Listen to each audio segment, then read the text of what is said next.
क्या आपने कभी अपनी बिल्ली को अपनी आंखों में देखते हुए धीरे धीरे पलकें झपकाते देखा है? इसे कैट किस या भरोसे की निशानी माना जाता है। लेकिन अगर मैं आपको बताऊं कि पुराने जापान में यह इस बात का संकेत हो सकता था कि वह अब पूरी तरह से बिल्ली नहीं रही, शायद वह आपको अपने अगले शिकार के रूप में जांच रही हो। दिलचस्प है ना? आज हम जापानी पौराणिक कथाओं की अद्भुत और भयानक दुनिया में गहराई से उतरेंगे, यह जानने के लिए कि उगते सूरज की धरती, land of the rising sun में बिल्लियां एक ही समय में पूजनीय देवता और डरावने रूप बदलने वाले दानव, डीमंस क्यों हैं। हम भाग्य के प्रतीक मैनेटकी नेको, मानेकी नेको से लेकर बाके नेको, बेकिनिको नाम के उन राक्षसों तक उनके सफर को देखेंगे जो इंसानी रूप ले सकते थे। मैं वादा करता हूं, इस वीडियो के बाद आप अपने इस रोएदार पालतू जानवर को बिल्कुल अलग नजरिए से देखेंगे। लेकिन ये सब शुरू कहां से हुआ? बिल्लियां आखिर जापान पहुंची कैसे और उन्होंने यह दोहरा विवादास्पद दर्जा कैसे हासिल किया? उनका इतिहास लगभग 6ठी शताब्दी ईस्वी पूर्व एडी में शुरू होता है। बिल्लियां चीन से जहाजों पर बैठकर जापानी द्वीपों पर पहुंची, लेकिन वे सिर्फ यात्री नहीं थीं। उनका मिशन पवित्र था। वे अनमोल बौद्ध सूत्रों, बुद्धिस्ट सूत्रास को चूहों और मूषकों से बचाती थीं, जो इन नाजुक ग्रंथों को कुतर सकते थे। इस तरह शुरुआत से ही बिल्लियों को ज्ञान और आध्यात्मिकता की सुरक्षा से जोड़ा गया। वे केवल जानवर नहीं थीं, बल्कि बुद्धि की रक्षक थी। इसने समाज में उनके उच्च स्थान की नींव रखी। वे दुर्लभ, महंगी और बहुत पूजनीय प्राणी थीं, जिनकी पहुंच केवल कुलीन वर्ग, एरिस्टोक्रेसी और मठों, मॉनेस्ट्रीज तक थी। बड़ी तेजी से बिल्लियां प्रतिष्ठा और विलासिता का प्रतीक बन गईं। खास तौर पर जापान के हियान काल 8वीं से 12वीं शताब्दी के दौरान शाही दरबार में बिल्लियों के लिए गाजदाब की दीवानगी थी। उदाहरण के लिए, सम्राट इच्छिजू अपनी बिल्ली से इतना प्यार करते थे कि उन्होंने उसे एक विशेष दरबारी पदवी और यहां तक कि नौकर चाकर भी दे दिए थे। इन बिल्लियों को खूबसूरत घंटियों वाले पट्टे पहनाए जाते थे, इन्हें लजीज खाना खिलाया जाता था और ये महल के कमरों में आजादी से घूमती थी। प्रसिद्ध कृतित पिल्लो बुक में दरबारी महिला सेई शोनागोन ने इन विशेषाधिकार प्राप्त जानवरों के शाही जीवन का बड़ी प्रशंसा से वर्णन किया है। ये महज पालतू जानवर नहीं थी, बल्कि एक तरह से उच्च समाज की सदस्य बन चुकी थी। इस हद तक लाडीडीएच प्यार ने ये धारणा पैदा कर दी थी कि बिल्लियां लगभग देवीय प्राणी हैं, जो अपने मालिकों के लिए सौभाग्य और खुशहाली लाती हैं। यह लगाव इतना गहरा हो गया था कि सन 1602 में एक शाही फरमान जारी करना पड़ा। इस फरमान में बिल्लियों को पिंजरों में या पट्टों से बांधकर रखने पर रोक लगा दी गई। सभी बिल्लियों को आजाद कर दिया गया ताकि वे रेशम उद्योग को खतरा पहुंचाने वाले चूहों से ज्यादा असरदार ढंग से लड़ सके। एक तरफ यह एक व्यावहारिक कदम था, लेकिन दूसरी तरफ इसने इंसानों और बिल्लियों के रिश्ते को हमेशा के लिए बदल दिया। जो जानवर पहले लाड़ प्यार वाले दरबारी पालतू थे, वे अब गली के आवारा बन गए। वे और भी ज्यादा जंगली, आजाद और रहस्यमयी हो गईं। ये वही पल था जब बिल्लियों ने इंसानों की नजरों से छिपी अपनी एक अलग दुनिया बसा ली और लोकमानस में पहली अंधेरी किंवदंतियों ने जन्म लेना शुरू कर दिया। लेकिन चलिए शुरुआत एक अच्छी बात से करते हैं। जापान में बिल्ली का सबसे प्रसिद्ध और लोकप्रिय प्रतीक है पेशक, मानेकी नेको या बुलाने वाली बिल्ली। यह एक ऐसी बिल्ली की मूर्ति है जिसकी एक टांग उठी हुई होती है और इसे आप लगभग हर जापानी स्टोर या रेस्टोरेंट में देख सकते हैं। पर इसकी शुरुआत कहां से हुई? इसकी सबसे लोकप्रिय किंवदंती टोक्यो के गोटोकुजी मंदिर से जुड़ी है, जो 17वीं शताब्दी की है। एक बार की बात है, इनाओटाका नाम के एक कुलीन समुराई ने तूफान से बचने के लिए एक पेड़ के नीचे शरण ली। अचानक उन्होंने मंदिर के मठाधीश की बिल्ली को देखा। वह दरवाजे पर बैठी थी और ऐसा लग रहा था जैसे अपने पंजे से उन्हें अंदर बुला रही हो। उत्सुक होकर समुराई बिल्ली की ओर चले गए और उसी पल जिस पेड़ के नीचे वह खड़े थे उस पर बिजली गिर गई। अपनी जान बचाने के आभार में समुराई मंदिर के संरक्षक बन गए और इससे मंदिर में बहुत समृद्धि आई। इस तरह सौभाग्य लाने वाली बिल्ली की यह किंवदंती जन्म ली। वैसे मानेकी नेको का यह जेस्चर सिर्फ एक प्यारी सी डिटेल नहीं है। इसका हर एक तत्व, एलिमेंट अपना एक खास मतलब रखता है। अगर बिल्ली अपना दायां पंजा, राइट पॉ, ऊपर उठाती है तो वह धन और सौभाग्य, मनी एंड गुड लक को आकर्षित करती है। और अगर बायां पंजा, लेफ्ट पॉ, उठाती है तो ग्राहकों और विजिटर्स को बुलाती है। कभी कभी आपको मानेकी नेको दोनों पंजे उठाए हुए भी मिलेगी। ये अधिकतम सुरक्षा और पूर्ण कल्याण, मैक्सिमम प्रोटेक्शन एंड वेलबींग के लिए होता है। मूर्ति का रंग भी बहुत मायने रखता है। पारंपरिक 3 रंग वाली, जिसे MIK भी कहते हैं, उसे सबसे ज्यादा भाग्यशाली माना जाता है। सफेद रंग शुद्धता, प्यूरिटी और सकारात्मकता, पॉजिटिविटी का प्रतीक है।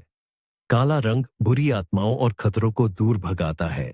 सुनहरा, गोल्ड रंग धन, दौलत, वेल्थ लाता है, जबकि लाल रंग बीमारियों से बचाता है।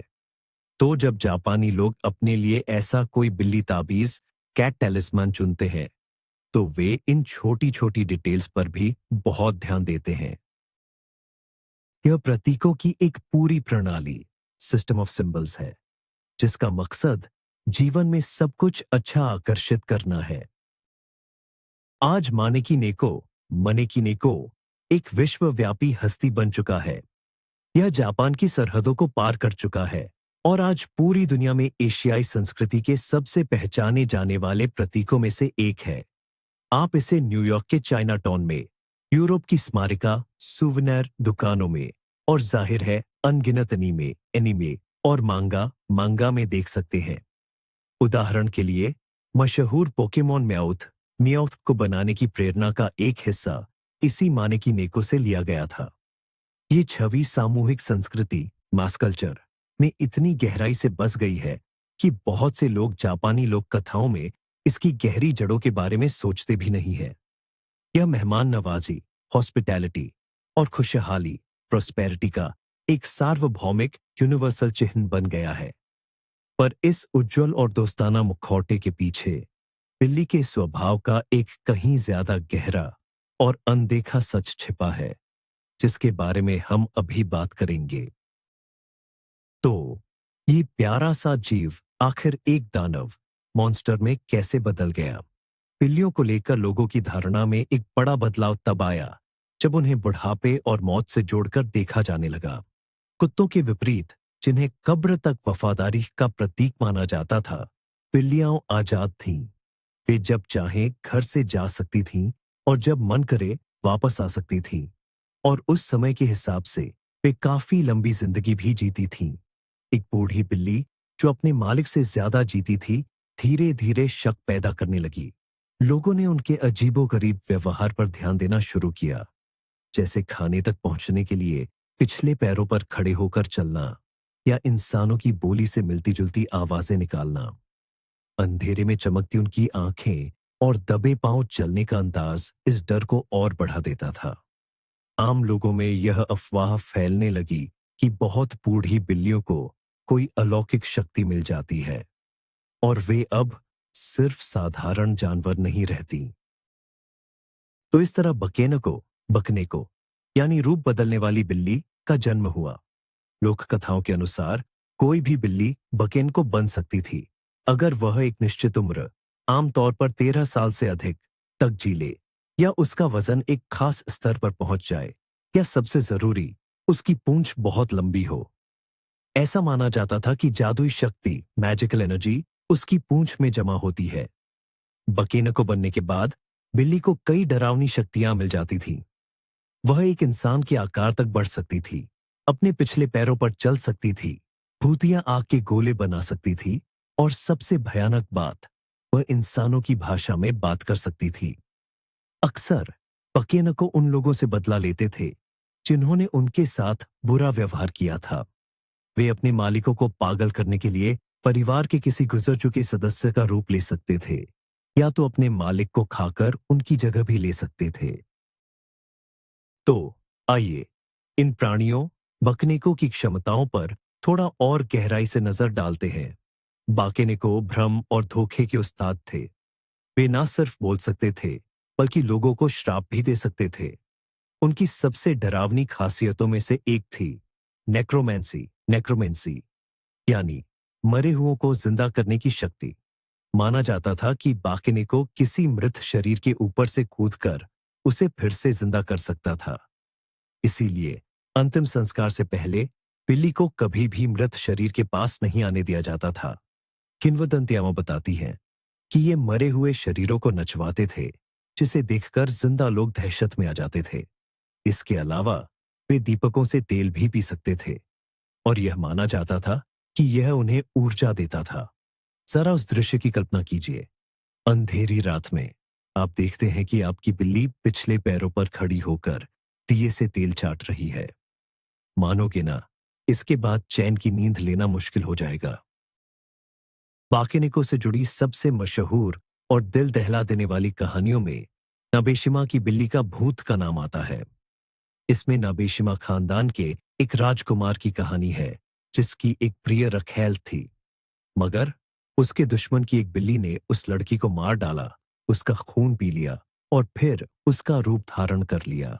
रात को वह राजकुमार के पास आती और धीरे धीरे उसकी जीवन ऊर्जा सोखने लगती, जिसके कारण राजकुमार दिन ब दिन कमजोर होते चले गए। कोई भी उनकी बीमारी की वजह नहीं समझ पा रहा था, मगर एक वफादार अंगरक्षक ने ध्यान दिया कि कागज की दीवार पर बनी रखैल की परछाई हर रात एक बिल्ली जैसी दिखती थी। आखिरकार यह धोखा सबके सामने आया और उस शैतानी बिल्ली को भगा दिया गया। ये कहानी इतनी लोकप्रिय हुई कि इसे कई बार काबुकी थिएटर में मंचित किया गया। आज भी ये जापानी हॉरर शैली, जिसे कैदान कहते हैं, की एक क्लासिक मिसाल है। इन भयानक कहानियों की वजह से लोगों के बीच एक पक्की धारणा बन गई कि बिल्ली की पूंछ जितनी लंबी होगी, उसमें उतनी ही ज्यादा जादुई शक्ति होगी, और उसके दानव यानी बकेनेको बनने का खतरा उतना ही ज्यादा होगा। यह डर इतना गहरा हो गया कि इसने एक नई बिल्ली की नस्ल को ही जन्म दे दिया। जापानी बॉबटेल, जिसकी पूंछ छोटी, घुमावदार और पोमपोम जैसी होती है, उसे सुरक्षित बिल्ली माना जाने लगा। लोगों का मानना था कि लंबी पूंछ के बिना बिल्ली बकेनेको बनने के लिए जरूरी ऊर्जा जमा ही नहीं कर पाएगी। इसलिए लंबी पूंछ वाली बिल्लियों के बच्चों की पूंछ को अक्सर काट दिया जाता था, ताकि इस बदलाव को रोका जा सके। ये थोड़ा क्रूर लेकिन एक जबरदस्त उदाहरण है कि कैसे पौराणिक कथाएं सीधे तौर पर असल दुनिया को और यहां तक कि जानवरों की नस्ल सुधार को भी प्रभावित कर सकती है। लेकिन अगर आपको लगा था कि बाकेनेको ही दहशत की आखिरी सीमा है, तो आप सरासर गलत हैं। एक ऐसा प्राणी है जो इससे भी ज्यादा पुराना और शक्तिशाली है। वह है नेको माता। बाकेनेको, जो एक पालतू बिल्ली के बदलने से बनता है, उसके विपरीत नेको माता जन्म से ही एक शैतानी या राक्षसी प्राणी है। इसकी सबसे बद्धी और तुरंत नजर आने वाली पहचान है इसकी दो फाड़च, कांटेनुमा पूंछ। माना जाता है कि जब किसी बूढ़ी बिल्ली की पूंछ दो हिस्सों में विभाजित हो जाती है, तो वह राक्षसी विकास की सबसे उच्चतम अवस्था को प्राप्त कर लेती है। नेको माता बाकेनेको की तुलना में कहीं ज्यादा क्रूर और बलवान होता है। अगर बाकेनेको आमतौर पर किसी विशेष अपमान का प्रतिशोध लेता है, तो नेको माता को सिर्फ अराजकता और मानव पीड़ा में आनंद आता है।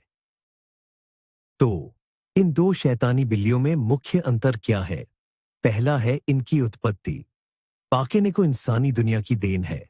ये एक पालतू बिल्ली का बदला हुआ रूप है, जबकि नेको माता को अक्सर एक पहाड़ी आत्मा या योकाई के रूप में देखा जाता है, जो शुरुआत से ही जंगली और इंसानों के प्रति शत्रुतापूर्ण थी।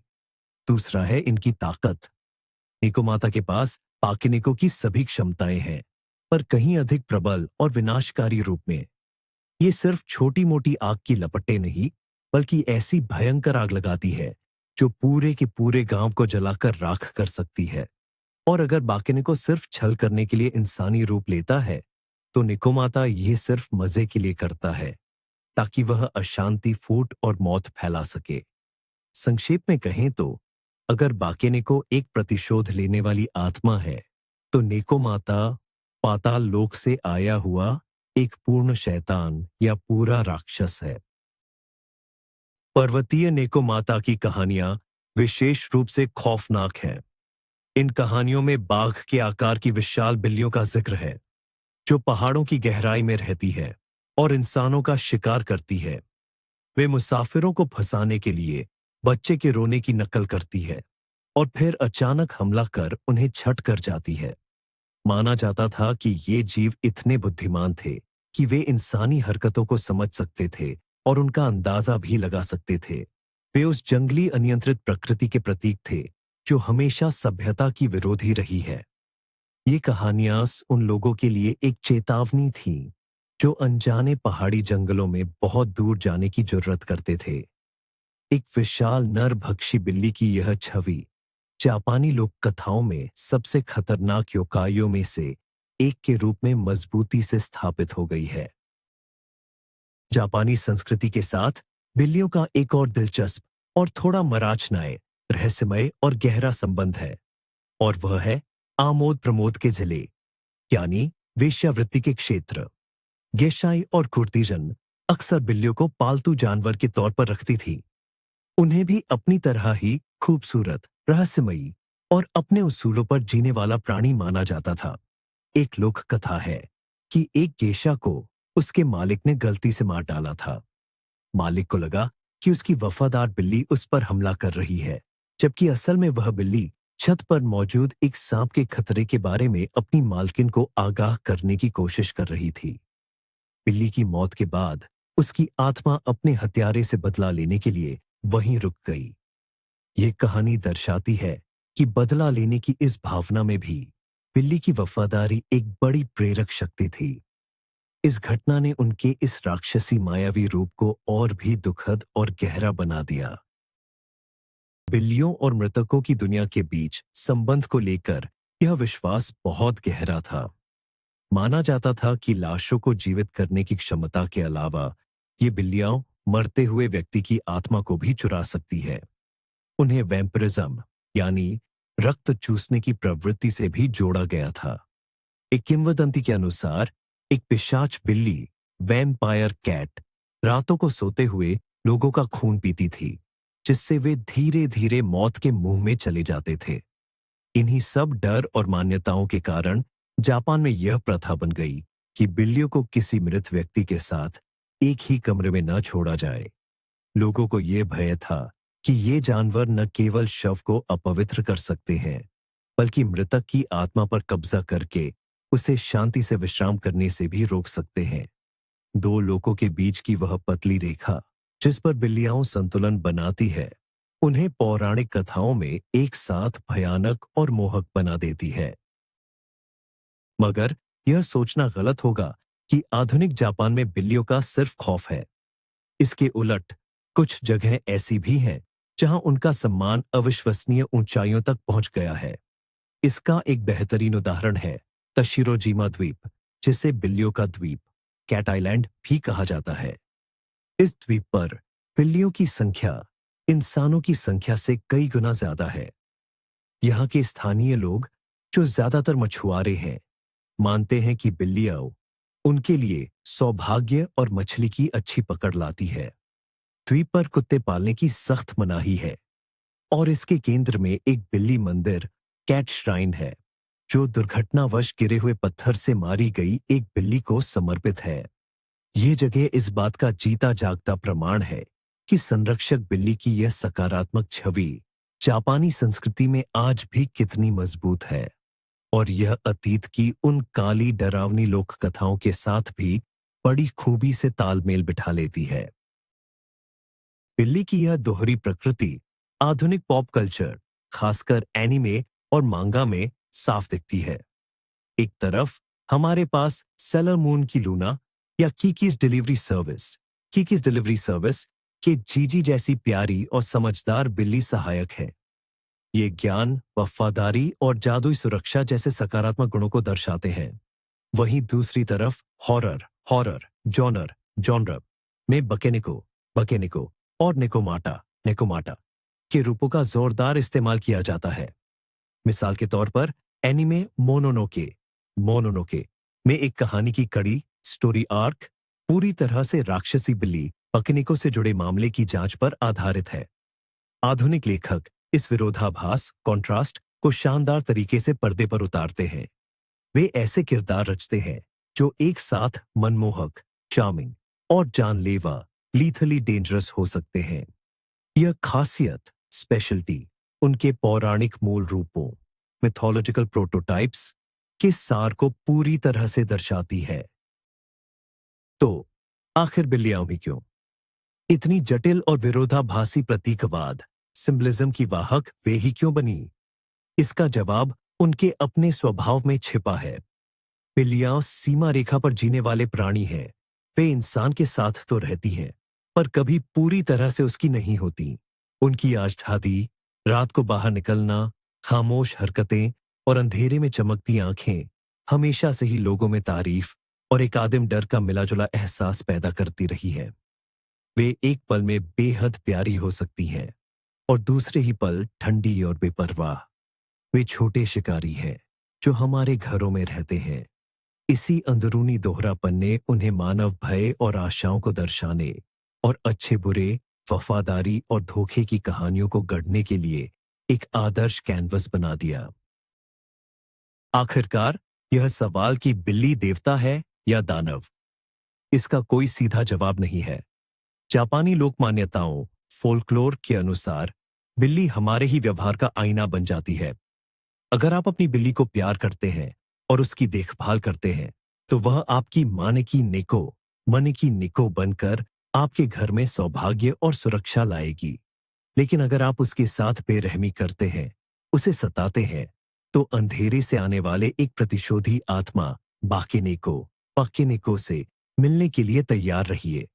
इस तरह बिल्लियों की ये कहानियां सिर्फ रात को सुनाई जाने वाली डरावनी कहानियां नहीं हैं, बल्कि ये कर्म के सिद्धांत, हमारे कर्मों की जिम्मेदारी और इस बात के गहरे सबक है कि जो प्राणी पहली नजर में सबसे छोटा और बेसहारा लगता है, उसमें भी बहुत बड़ी ताकत हो सकती है, जो सृजन करने और विनाश करने दोनों में सक्षम है। तो हमने और आपने मिलकर एक कमाल का सफर तय किया है। ग्रंथों के पवित्र रखवालों और शाही दरबार के चहेतों से लेकर मरे हुओं को काबू करने वाले भयानक दानवों तक, हमने जापानी बिल्लियों के दो बिल्कुल अलग चेहरे देखे। एक तरफ है माणिकी नेको, जो वफादारी और आभार की कहानी से जन्मा, सौभाग्य का प्यारा और नेक प्रतीक है। और दूसरी तरफ है बाकेनेको और नेको माता, खौफनाक राक्षस, जिनका जन्म डर, क्रूरता और खुद बिल्ली के रहस्यमय स्वभाव से हुआ। देवता से लेकर दैत्य तक का ये अद्भुत दोहरापन शायद सबसे बेहतर तरीके से इन रहस्यमय जैवों के मूल स्वभाव को दिखाता है, जो हमारे साथ अपना जीवन जीते हैं। वीडियो को अंत तक देखने के लिए आपका बहुत बहुत धन्यवाद। अगर आपको ये जानकारी अच्छी लगी तो लाइक, शेयर और सब्सक्राइब करना न भूलें।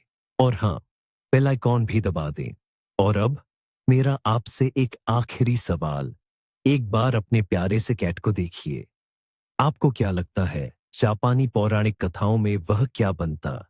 सौभाग्य का देवता या फिर कोई चालाक शैतान? अपनी सबसे दिलचस्प थ्योरीज हमें कमेंट्स में जरूर बताएं। हमें पढ़कर बहुत मजा आएगा।